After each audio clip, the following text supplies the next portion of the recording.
बिस्मिल्लाहिर्रहमानिर्रहीम। अस्सलाम वालेकुम to all student. Second year के स्टूडेंट्स जो हैं वो चैप्टर नंबर 4 को आज पढ़ेंगे कि चैप्टर नंबर 4 के अंदर कौन से इंपॉर्टेंट शॉर्ट हैं।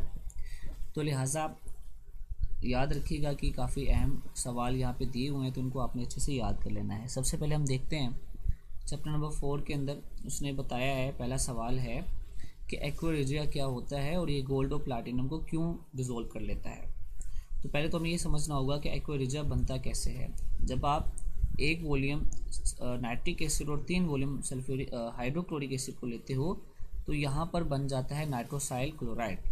ये जो नाइट्रोसाइल क्लोराइड होता है इस चीज़ को हम कहते हैं एक्वा रेजिया बन जाना। यानी ये आपके पास जो भी प्रोडक्ट आया जिसमें नाइट्रोसाइल क्लोराइड है, यहाँ पे क्लोरीन गैस है, साथ में हमारे पास वाटर है, तो मज़ीद जो है नाइट्रोसाइल क्लोराइड जो होता है इसको हम जब डिकम्पोज करते हैं तो ये हमारे पास नाइट्रोजन मोनोऑक्साइड बनाता है और क्लोरीन बनाता है। ये क्लोरीन फ्री रेडिकल जो है ये रिस्पॉन्सिबल होता है बाद में गोल्ड और प्लैटिनम से रिएक्ट करने के लिए। ठीक है, तो केमिस्ट्री क्या है इसमें कि सबसे पहले एक्वा रेजिया क्या होता है ये आपको पता होना चाहिए, और फिर इसके अंदर से जो कंपाउंड है नाइट्रोसाइल क्लोराइड ये ब्रेक होता है, क्लोरीन फ्री रेडिकल बनाता है और ये रिएक्ट करता है गोल्ड के साथ, जिससे वो अपने अंदर इसको डिसोल्व कर सकता है। ये इसकी केमिस्ट्री है। नेक्स्ट हम बात करते हैं कि कंपेयर करना है ऑक्सीजन और सल्फर के दरमियान जो प्रॉपर्टीज़ हैं उनके। तो याद रखिएगा कि दोनों जो हैं सबसे पहले उसकी सिमिलरिटीज़ बताई हैं, क्या दोनों में सेम है, दोनों नॉन मेटल हैं, दोनों जो है डाइवेलेंट बनाते हैं, दोनों जो है एलोट्रोपिक फॉर्म्स दे सकते हैं, दोनों के अंदर जो इलेक्ट्रॉनिक कन्फिगरेशन है NH2P4 है। जबकि डिफरेंस की बात करें तो दोनों के अंदर ये डिफरेंस है कि यहाँ ये पैरामैग्नेट ये डायमैग्नेट होता है।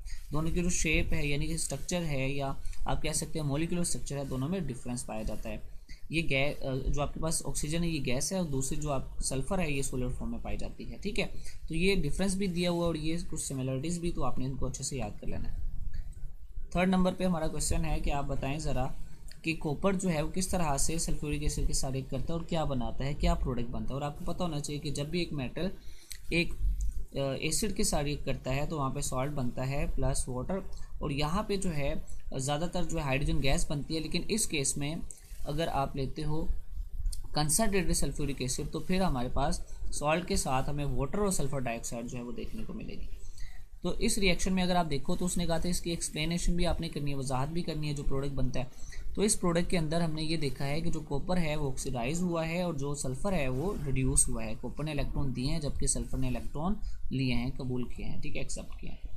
नेक्स्ट है फ्यूमिंग नाइट्रिक एसिड किसको बोलते हैं। फ्यूमिंग नाइट्रिक एसिड जो है वो कहता है कि तब बनता है जब आप नाइट्रिक एसिड को गर्म करते हो बहुत ज़्यादा टेम्परेचर पे, तो फिर क्या होता है कि ये आपके पास जो प्रोडक्ट देता है तो ये आपके पास फ्यूम्स फॉर्म में होते हैं, तो इसे आप कहते हो फ्यूमिंग नाइट्रिक एसिड। ठीक है, नेक्स्ट हमारे पास क्वेश्चन है sulphuric acid act as a dehydrating agent. जो सल्फ्यूरिक एसिड है ये डिहाइड्रेटिंग एजेंट किस तरह से है, वो कहते हैं आप 2 रिएक्शन कम से कम बताएं। तो यहाँ पे 2 हमने एग्जांपल लिए हैं, एक ऑक्सैलिक एसिड लिया और एक एथेनॉल लिया है। तो जब हम कंसनट्रेटेड सल्फ्यूरिक एसिड यूज़ करते हैं तो यहाँ पे आप देख सकते हैं कि इसने इनको ब्रेक कर दिया है। इनको ब्रेक करके इसने हमें कार्बन डाइऑक्साइड, कार्बन मोनोऑक्साइड और वाटर दिया, और सेम यहाँ पे भी हमें इसने एक अल्कीन दिया है और दूसरे नंबर पे वाटर दे दिया है। तो इस तरह से इसने इसको क्या किया, ब्रेक किया है और उसके अंदर काफ़ी हद तक वाटर को रिमूव किया है।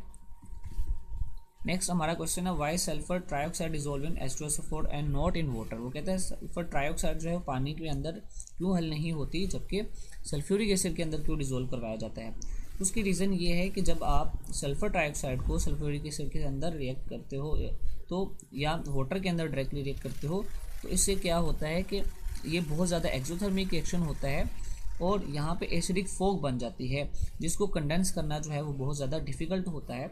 तो कहीं ना कहीं हमारे पास फिर मसला आ सकता है इन्वायरमेंट के लिहाज से, या वहाँ पे मौजूद लोगों को थोड़ा सा इससे मसला भी हो सकता है कि अगर फॉग बन जाती है तो उसको कंडेंस करना मुश्किल हो जाता है। इसलिए हम क्या करते हैं कि सल्फर ट्राइऑक्साइड को पहले हम जो है सल्फ्यूरिक एसिड के अंदर रिएक्ट करते हैं और इससे ओलियम बन जाता है और फिर हम जो है इसका वाटर से रिएक्ट करते हैं। ठीक है ना, बजाय इसके कि हम डायरेक्टली इसको वाटर से रिएक्ट करें। नेक्स्ट नंबर पे जो सवाल है describe the ring test. Ring test बहुत इंपॉर्टेंट है। क्या होता है, ये कन्फर्मेशन होती है नाइट्रेट आयंस की। ठीक है, तो ये कैसे किया जाता है कि जब आप क्या करते हो, एडिशन करते हो फेरस सल्फेट को उस कंपाउंड के अंदर जहाँ पे आपको लगता है कि इसमें नाइट्रेट मौजूद है। ठीक है, तो फिर क्या है कि ये आपको एक ख़ास तरह का कलर देता है जो कि डार्क ब्राउन रिंग बनाता है, ठीक है, डार्क ब्राउन कलर में नज़र आ रहा होता है। तो अगर ये बन जाए, अगर ये फॉर्म बने, तो फिर आपके पास जो है उस भी कोई भी जो सोल्यूशन है उसके अंदर जो है ये डार्क ब्राउन कलर अगर रिप्रेजेंट हो जाता है, जाहिर हो जाता है, अगर आप फेरस सल्फेट ऐड करो तो यानी कि उसमें क्या मौजूद है, नाइट्रेट, ठीक है ना। नेक्स्ट हम चलते हैं, nitrogen dioxide is a strong oxidising agent. तो नाइट्रोजन डाइऑक्साइड है ये स्ट्रॉन्ग ऑक्सीडाइजिंग एजेंट है, प्रूव करें, साबित करें। तो ये दो रिएक्शन हमने दिए हैं, इन दोनों रिएक्शन के अंदर अगर आप देखो तो नाइट्रोजन डाइऑक्साइड जो है अगर हम इसको हाइड्रोजन सल्फाइड से रिएक्ट करते हैं तो ये इसमें से हाइड्रोजन छीन लेता है। अगर हाइड्रोजन छीन लेगा तो ये इसकी क्या होगी, ऑक्सीडेशन हो गई, ठीक है ना। तो इस नाइट्रोजन डाइऑक्साइड ने इसकी ऑक्सीडेशन कर दी। दूसरे नंबर पे हमारे पास है नाइट्रोजन डाइऑक्साइड जो है अगर आप पोटाशियम आयोडाइड से रिएक्ट करते हो तो ये आयोडीन से इलेक्ट्रॉन छीन लेगा। यहाँ पे आयोडीन पर -1 चार्ज है जबकि यहाँ पे 0। तो यहाँ पे इसने हाइड्रोजन छीन के ऑक्सीडेशन की और यहाँ पे इलेक्ट्रॉन छीन कर इसने ऑक्सीडेशन की है। 9 क्वेश्चन है, फॉस्फोरस पेंटाऑक्साइड जो है ये एक डिहाइड्रेटिंग एजेंट है, इसको आप प्रूव करें एग्जांपल्स के साथ। तो आप 3 रिएक्शन देख सकते हैं, तीनों के अंदर जो है इसने नाइट्रिक एसिड के साथ रिएक्ट किया, सल्फ्यूरिक एसिड के साथ, एथेनॉल के साथ, तीनों को इसने ब्रेक किया है और डिफरेंट प्रोडक्ट्स में आपको दे दिए हैं, ठीक है।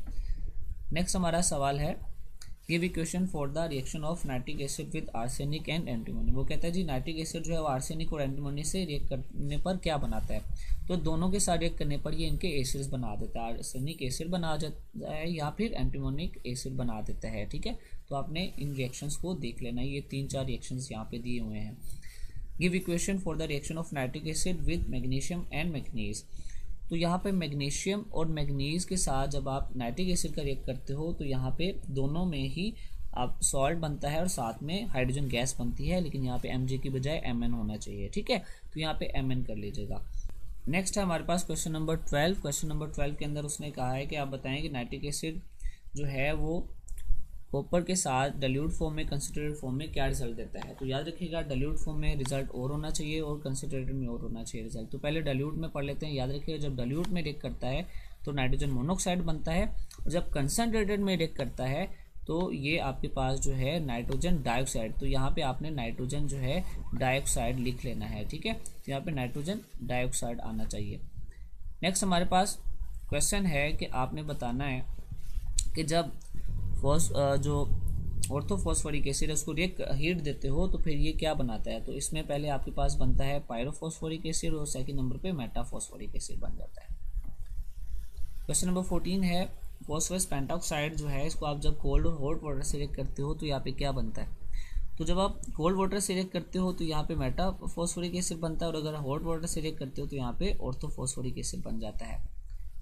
क्वेश्चन नंबर 15, लाफिंग गैस क्या होती है, ठीक है। तो आपको पता होना चाहिए जो डाई नाइट्रोजन ऑक्साइड होता है, ठीक है, N2O, तो वो आपके पास प्लेजेंट स्मेल और स्वीटिश टेस्ट वो कहता है ये रखता है, स्वीट टेस्ट रखता है। तो यहाँ पर वो क्या कहता है कि सोल्यूबल इन कोल्ड, ये कोल्ड वाटर में हल हो जाता है। इस चीज़ को डाई नाइट्रोजन ऑक्साइड को ही हम लाफिंग गैस का नाम देते हैं, ठीक है।